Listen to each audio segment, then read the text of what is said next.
En RD Congo, le gouvernement veut faire de la collecte des recettes publiques son cheval de bataille en vue de stabiliser l'économie du pays.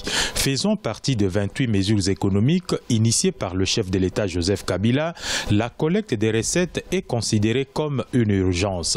Cette mesure fait l'objet d'une campagne de vulgarisation lancée au cours d'une conférence de presse tenue par le Premier ministre Bruno Tshibala ce mardi 3 octobre 2017 à Kinshasa.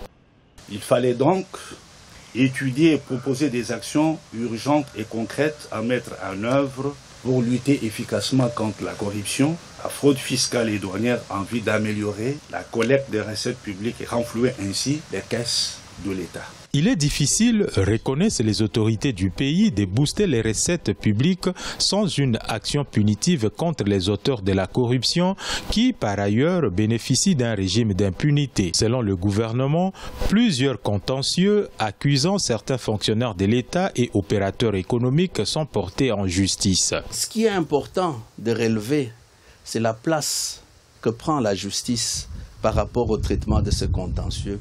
Parce qu'une fois que le travail est pris en charge, une fois que les dossiers sont pris en charge par la justice, nous sommes complètement dessaisis en attendant qu'une décision judiciaire soit prise. La République démocratique du Congo souffre encore de la baisse du prix des matières premières qui a affecté sa croissance économique estimée à plus de 8% il y a 3 ans pour se rabattre à environ 2,6% en 2017.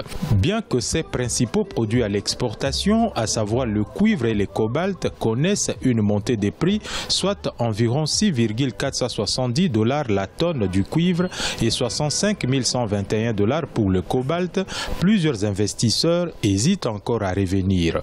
Dans ces conditions, le sérieux dans la collecte des recettes sur divers autres secteurs est de mise pour une relance économique du pays.